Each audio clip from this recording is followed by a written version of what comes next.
Hello everyone, and welcome to another episode of Umami Manga. I'm James, and this is Petter. Hey. And welcome to a very special episode of our video series, Umami Manga's 2022 Anime Awards. So we wanted to do our own Anime Awards type of celebration, but not just like an Anime of the Year type situation. We wanted to recognize some of the great shows and maybe some of the disappointing shows throughout the year. We did an extensive list, going through the animes that we all watched throughout the year, both Petter and I, and we decided after a grueling process where there was much punching and gnashing of teeth, we finally came down to a good selection of nominees and winners. Hopefully your favorite anime will be there, and if not, you can flame us in the comments afterwards, all right?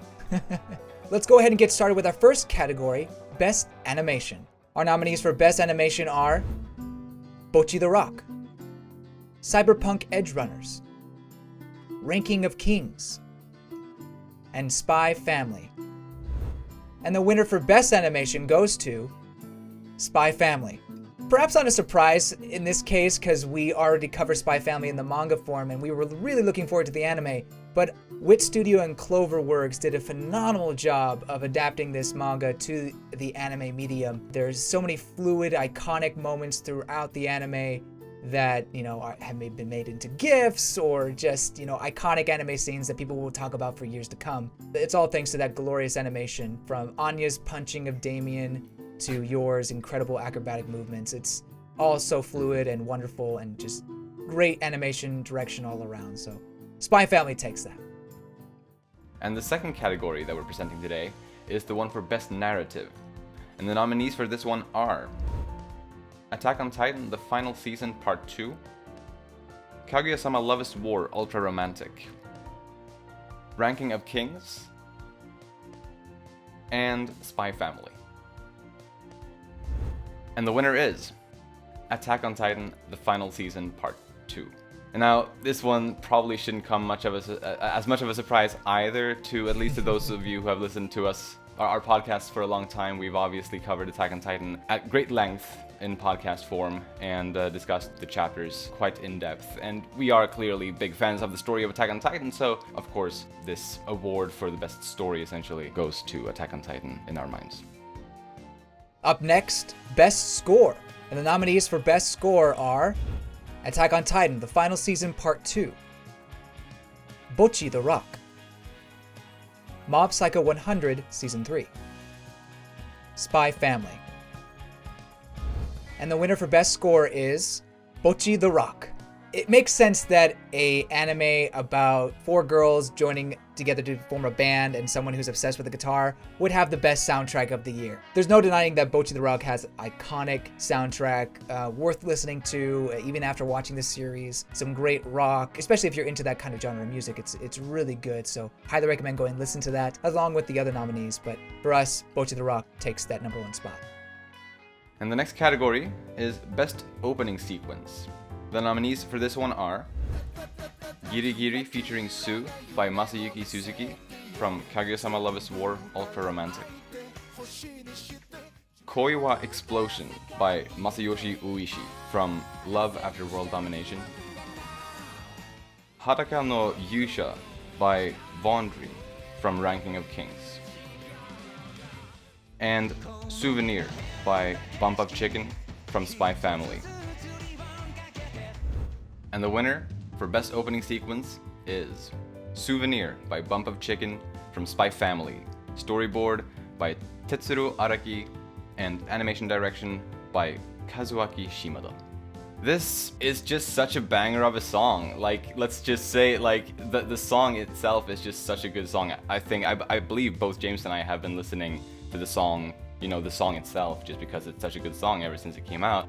And the visuals are no joke either. The visuals are beautifully composed, beautifully directed, storyboarded. It's just a treat to take in this entire combination of visuals and music. Amazing and well worthy of this award. Also, the award for Best Band Name goes to Bump of Chicken. I know they've been around for a while, but I still will always love that name. It's beautiful. All right, our next category is Best Ending Sequence. Surprise, surprise. And the nominees are Akuma no Ko by Ai Higuchi, Attack on Titan, the final season, part 2. Fight Song by E, Chainsaw Man, ending 12. Heart wa Oteage by ID Suzuki, Kaguya-sama Love is War, ultra romantic. Comedy by Gen Hoshino, Spy Family, ending 1. And the winner for best ending sequence is Comedy by Gen Hoshino, Spy Family, ending 1. Storyboard Atsushi Nishigori, animation director Kazuaki Shimada. Spy Family takes another one. Yes. This ending is one of the most wholesome endings you'll ever see. It just really encapsulates the show itself and how the little family that they're creating is just so wholesome and a joy to watch. The little dance they do when they're together in their home, it just fills me with so much joy. But not just the animation, the song itself is just really relaxing, and it kind of just makes you go get your own family or hug your family if you have one already. You know what I mean? It's just, Yeah. It's really pure and I love it. It's so groovy. Groovy, yes. The next category is the one for Best Voice Actor Performance. The nominations in this category are Aoi Koga as Kaguya Shinomiya in Kaguya Love is War Ultra Romantic, Atsumi Tanezaki as Anya Forger in Spy Family, Ayane Sakura as Gabby Brown in Attack on Titan, the final season, part 2, and Yoshino Aoyama as Hitori Goto in Bocchi the Rock. And the winner for Best Voice Actor Performance is Ayane Sakura as Gabby Brown from Attack on Titan, the final season, part 2. Now, for me, there were several parts in this part of the season that came out this year where she just delivered phenomenally. Like, she had me in tears at least 2 or 3 times during those 12 episodes, I believe it was. Probably, at least to me, the best voice actor performances that we've had from Attack on Titan in general. I know that it is high praise, but I think she is worthy of it. I'm not going to go into detail about, spoiler stuff, of course, but yes, her voice acting performances, it touched me deeply, and I'm very happy that she is awarded this award today. And our next category is a personal favorite of mine, Best Girl. And our nominees for Best Girl are Desumi Magahara, Love After World Domination, Gabby Brown, Attack on Titan, the final season, part 2, Miko Ino, Kaguya-sama Love is War, ultra romantic, Your Forger, Spy Family. And the winner for Best Girl is Your Forger. Ah, yeah, I can't hold my composure for this one. Clearly, this is, one that I especially enjoy. I mean, Yor is the best mom of the season, really. I just think the way she takes in the role of Anya's stepmom, or I guess mother, again, wholesome and just really great to see. And also, you get to see her kind of slowly open up as the series goes on. Without saying any spoilers or anything like that, you can tell that she really is starting to care for the family that she has with Anya and Lloyd. So I really, really like that. And yeah, I'm a little biased, but oh well. Yor is Best Girl. And that leads into our award for Best Boy. And the nominees for this one are Armin Arlert from Attack on Titan, the final season, part 2, Damien Desmond from Spy Family, Miyuki Shirogane from Kaguya-sama Love is War Ultra Romantic, and Shikio Kageyama from Mob Psycho 100 Season 3. And the winner for Best Boy 2022 is none other than our boy Miyuki Shirogane from Kaguya-sama Love is War Ultra Romantic. Again, can't exactly go into spoiler territory, or I won't go into spoiler territory exactly on why exactly he is Best Boy, but there is a very, very good reason as to why he is. Overall, anyone who's watched anything from Kaguya-sama or read the manga or anything, they know that Yuki, he is a very good boy just in general. But this season 3 of the anime portrays something very special by him, and it makes him incredibly worthy of this award, in our opinion. For our next category, we have Best Movies. To clarify, these movies came out in our areas of the world in 2022. They may have been out in 2021 in Japan, But if they released in theaters in where I'm at, or where Petter's at in 2022, they belong on this list. That's what we said going into this. So with that out of the way, here are our nominees. Bubble. Fortune Favors Lady Nikoko. Jujutsu Kaisen 0. One Piece film Red. And the winner is Jujutsu Kaisen 0. Peak film, in my opinion, for 2022. I absolutely adore this film. It kind of got me to fall in love with Jujutsu Kaisen all over again. I adore the main character, Yuta, and other characters who appear in the show, Maki. But, you know, I think there's a lot to love about this. Mappa went over the top with the animation, I feel like. But yeah, the movie is special. Highly recommend go see it. Even for those who haven't seen Jujutsu Kaisen, go watch the movie. I really think it's that good to even have it aside from the main series, in my opinion. Our next category is the one for most surprising hit. And by this we mean basically the anime show that kind of blew us away the most, seemingly out of nowhere. Like it kind of came out of nowhere and just won everybody's hearts. And our nominees in this category are Bocchi the Rock, Do It Yourself, Love After World Domination, and Romantic Killer. And the winner for most surprising hit is Bocchi the Rock. I'm very happy to announce this as the winner. It really lives up to this category, and it honestly was a pleasure, a treat to kind of be a part of the fandom in a sense as the anime was airing, and just seeing how literally everyone that I talked to who had seen it were just completely amazed by it. And it's really kind of unlike anything that I've seen in quite a while, in terms of just coming out of nothing and becoming so universally loved. So it's well deserved. It is quite the phenomena, just coming out of nowhere and taking the anime world by storm. Love it. And our final category is... Oh. Petter, do I really have to do this one? Yes. I don't think they're gonna like it. I don't want to get hate mail. I don't want to get canceled. You get it. Just do it. All right. And our nominations for the most disappointing anime are Chainsaw Man, Cyberpunk Edgerunners, My Dress-Up Darling, The Rising of the Shield Hero Season 2. And the winner for most disappointing anime of this year is Chainsaw Man. Don't hurt me! Please! Spare me! Gosh, I don't know where to begin with this one. I just don't think the show lived up to the hype. I guess it's a simple way of putting it. There's a lot of things to like about it. I think Mappa did a really good job with the animation and the music and various other things as well. But I don't think it was exactly what everyone was hyping it up to be. Now, that being said, I am still open to what could be in the future. But for me, Season 1 was disappointing.